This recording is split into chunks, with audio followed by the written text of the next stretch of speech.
పుట్టినరోజు సందర్భంగా పోలీసులతో కలిసి ఆవిడ కేక్ మాత్రమే కట్ చేశారు. సీన్ కట్ చేస్తే ఆ ఇష్యూ ఇప్పుడు ఏపీ పాలిటిక్స్ ని షేక్ చేస్తోంది. ఏకంగా రాష్ట్ర ముఖ్యమంత్రి మంత్రుల్ని ఎమ్మెల్యేల్ని హెచ్చరించే స్థాయికి వెళ్లిపోయింది వ్యవహారం.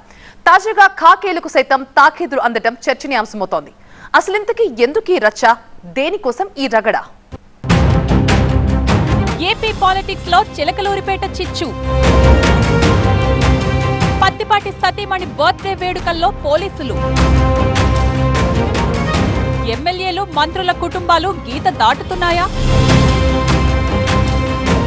పోలీసులకు నోటీసులు ఇచ్చిన ఉన్నతాధికారులు. చూస్తున్నారా ఈ హడావిడి? ఊరంతా బ్యానర్లు, ఎక్కడికక్కడ సెలబ్రేషన్స్.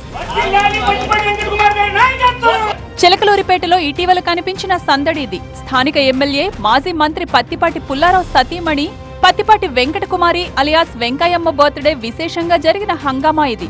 తమ అభిమాన నాయకుడి ధర్మపత్ని కాబట్టి మేడం గారిపై పార్టీ నేతలు, అనుచరులు ఇలా తమ అభిమానాన్ని చాటుకున్నారు. అందుకు తగ్గట్టే ఫ్లెక్సీలు కట్టారు. అంతా కలిసి ఆమెతో కేక్ కట్ చేయించారు. అధికార పార్టీ ఎమ్మెల్యే భార్యగా ఆమెకు ఆ మాత్రం ప్రాధాన్యత ఇవ్వడంలో తప్పేం లేదు. కానీ ఈ వేడుకల్లోనే పోలీసులు చూపిన అత్యుత్సాహం తీవ్ర వివాదానికి కారణమవుతోంది. యూనిఫామ్ లో బర్త్డే వేడుకల్లో పాల్గొనడమే కాదు, ఆమెతో కేక్ కట్ చేయించి ముచ్చట తీర్చుకున్నారు.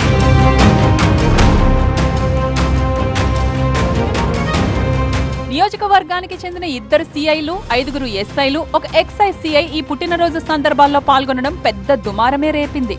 దీంతో వేడుకల్లో పాల్గొన్న పోలీసులు వ్యక్తిగతంగా హాజరై వివరణ ఇవ్వాలంటూ పల్నాడు ఎస్పీ నోటీసులు ఇచ్చారు. నోటీసులు అందుకున్న వారిలో ఒక ట్రాఫిక్ ఏఎస్ఐ, ఒక హోంగార్డ్ కూడా ఉన్నారు. ఎమ్మెల్యే గారైతే పర్వాలేదు, ఆయన భార్యకు సంబంధించిన వేడుకల్లో ఖాకీల కిందికి ఉత్సాహం అన్నదే చర్చనీయాంశమైంది.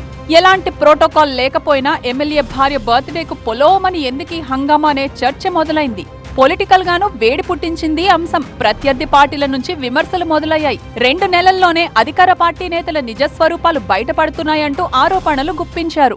100 రోజుల్లో సాక్షాత్తు ముఖ్యమంత్రి కేబినెట్ మీటింగ్ లో మన ఎమ్మెల్యేలు చెడ్డ పేరు తీసుకొస్తున్నారు అని చెప్పే స్థాయికి 100 రోజుల్లో పడిపోయిందంటే మీటరు ముందుంది. ఇంకా 100 రోజులు గిట్టా ఉంటే ఇంకా ఎన్ని రోజులు, 5 సంవత్సరాలు ఎన్ని రోజులు అవుతాయి శర్మ గారు? 1500 రోజులకి ఏం మారనుందో ఎవరు చెప్పగలుగుతారు చెప్పండి. ప్రత్యర్థుల నుంచే కాదు, అధికార కూటమిలోనూ ఈ అంశం చర్చకు వచ్చింది. తాజాగా జరిగిన కేబినెట్ మీటింగ్ లో సొంత పార్టీ నేతలకు చంద్రబాబు వార్నింగ్ ఇచ్చారు. కొందరు మంత్రులు, ఎమ్మెల్యేల తీరుపై ఆగ్రహం వ్యక్తం చేశారు. కొందరి తప్పిదాలతో ప్రభుత్వానికి చెడ్డ పేరు వస్తోందంటూ ఆక్షేపించారు. నేతల కుటుంబాలు జాగ్రత్తగా వ్యవహరించాలంటూ పరోక్షంగా హెచ్చరించారు చంద్రబాబు. కానీ మీరు మర్చిపోతే ఏంటంటే ప్రజలు కూడా మర్చిపోయేదానికి ప్రయత్నం చేస్తారు. కానీ జ్ఞాపకం చేయకపోతే ఈ భూతవాట ఉంటుంది. ఇప్పుడు మీకు మస్కిటోస్ ఉంటాయి, ఒక సీజన్ లో మస్కిటోస్ సైలెంట్ అయిపోతాయి. ఒక బర్త్డే పార్టీ ఇంత బద్నాం చేస్తుందని ఎమ్మెల్యే పత్తిపాటి పుల్లారావు కూడా ఊహించుండరు. అనుకోకుండా జరిగిందే ఆయన పొలిటికల్ గా నిప్పు రాజేసింది. అందుకే ఆయన స్వయంగా వివరణ ఇచ్చుకోవాల్సి వచ్చింది. పోలీసులు ట్రాఫిక్ సమస్యపై తనతో మాట్లాడేందుకు వచ్చారని చెప్పిన పత్తిపాటి తన కుటుంబంపై వస్తున్న ఆరోపణలను ఖండించారు. నిన్న గాని ఈ రోజు గాని వచ్చినటువంటి వాటిని నేను తీవ్రంగా ఖండిస్తున్నాను. పోలీసులు కూడా ట్రాఫిక్ విషయాల మీద మాట్లాడదామంటే వచ్చారు. నేను మాట్లాడి వెళ్ళినాక వాళ్ళు కాకతాళీయంగా జరిగింది తప్ప అది ఇంట్లో, దాన్ని కూడా నేను సమర్థించను. నేను ఇప్పుడు కూడా సమర్థించడం లేదు. పుట్టినరోజు వేడుకలు జరుపుకునేటువంటి సంస్కృతి మా కుటుంబంలోనే లేదు. మరి రచ్చకు ఇంతటితో ఫుల్ స్టాప్ పడుతుందా, మరింత రాజుకుంటుందా చూడాలి.